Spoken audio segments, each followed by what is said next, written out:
इतिहास में कुछ व्यक्तित्व ऐसे होते हैं जिनका जन्म केवल एक राष्ट्र या कालखंड के लिए नहीं होता, बल्कि उनकी जीवन गाथा संपूर्ण मानवता के लिए पथ प्रदर्शक बन जाती है।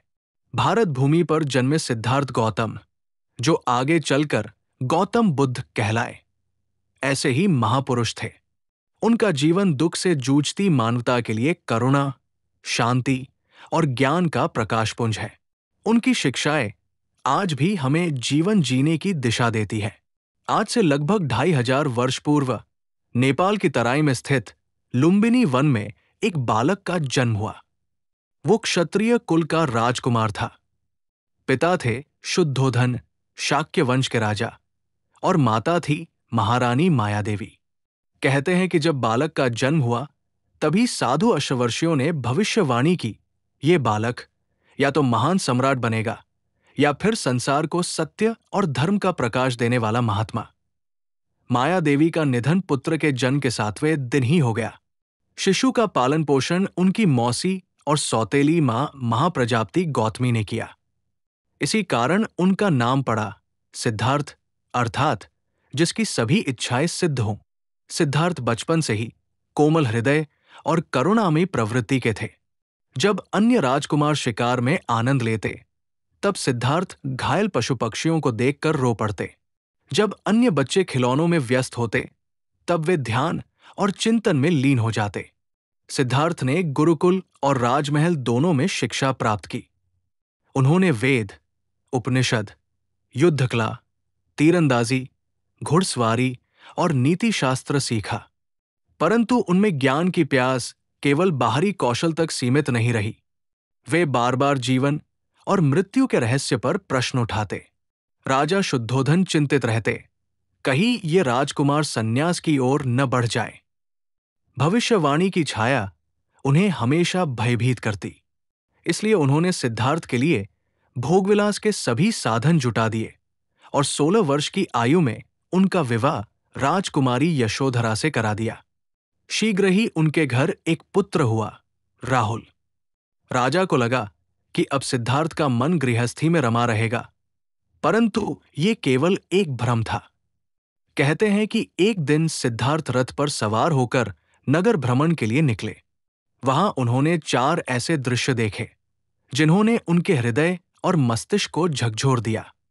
एक बूढ़ा व्यक्ति, झुकी कमर, कांपते हाथ, झुर्रियों भरा चेहरा। एक बीमार मनुष्य, दर्द से कराहता हुआ। एक मृतक की शवयात्रा, रोते बिलखते परिजन। एक सन्यासी, निर्मल चेहरा, शांति से भरा हुआ। इन दृश्यों ने सिद्धार्थ को जीवन के यथार्थ से परिचित कराया।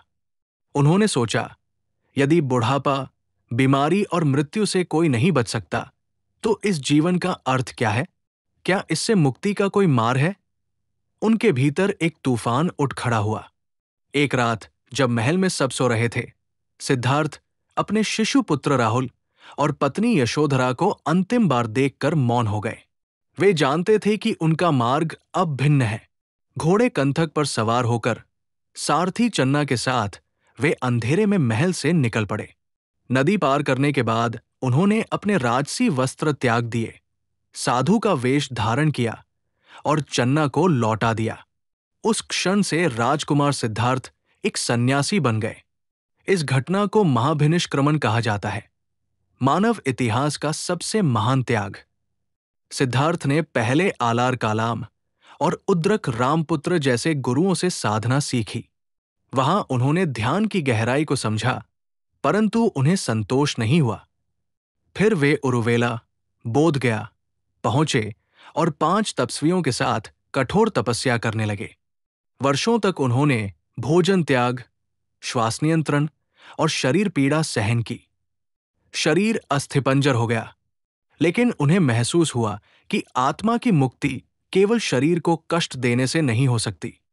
उन्होंने कठोर तपस्या छोड़ दी और मध्यम मार्ग अपनाया, न अति भोग, न अति त्याग। नदी में स्नान करने के बाद सिद्धार्थ ने सुजाता नामक स्त्री से खीर ग्रहण की। फिर वे एक पीपल वृक्ष के नीचे ध्यानस्थ हो गए। ये वृक्ष आगे चलकर बोधि वृक्ष कहलाया।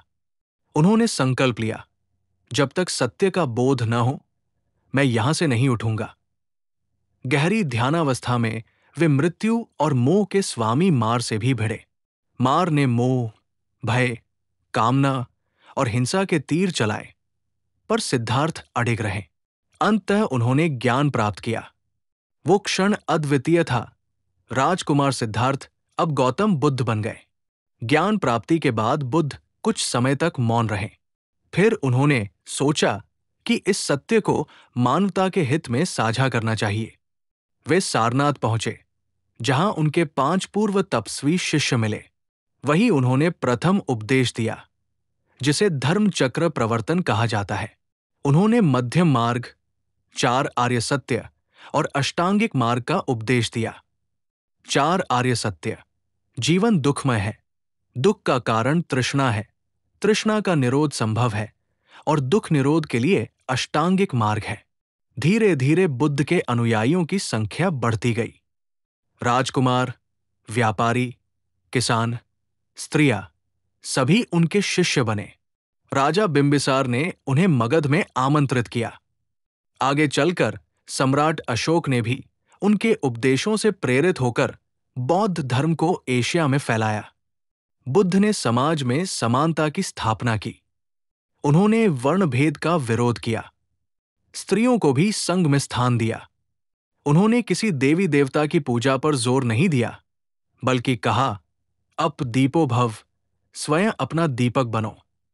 एक दिन यशोधरा ने राहुल को बुद्ध के पास भेजा। राहुल ने कहा, पिताजी, मुझे भी अपना उत्तराधिकार दीजिए। बुद्ध ने कहा, तुम्हारा उत्तराधिकार सांसारिक राज्य नहीं, बल्कि धर्म है। राहुल संघ में दीक्षित हो गया। यशोधरा ने भी संन्यास धारण किया। लगभग 45 वर्षों तक बुद्ध ने धर्म का प्रचार किया। 80 वर्ष की आयु में कुशीनगर, उत्तर प्रदेश में उन्होंने अंतिम उपदेश दिया। उन्होंने कहा, हे भिक्षुओं, ये मेरा अंतिम संदेश है। सभी संयोग नाशवान है। सतर्क रहो और अपने कल्याण के लिए प्रयासरत रहो। उसके बाद वे महापरिनिर्वाण में लीन हो गए। संसार से एक महापुरुष चला गया, पर उनके विचार अमर हो गए। गौतम बुद्ध का जीवन त्याग, करुणा और सत्य की साधना का प्रतीक है। उन्होंने सिखाया कि जीवन का दुख तृष्णा और मोह से उत्पन्न होता है। यदि हम मध्यम मार्ग अपनाएं तो शांति और आनंद संभव है। आज बौद्ध धर्म केवल भारत में ही नहीं, बल्कि पूरी दुनिया में फैल चुका है। बुद्ध का संदेश समय और स्थान से परे है। उनका जीवन हमें ये सिखाता है कि सच्चा धर्म बाहर नहीं, हमारे भीतर है। यदि हम अपने भीतर के अज्ञान को जीत लें, तो वही सच्चा निर्वाण है।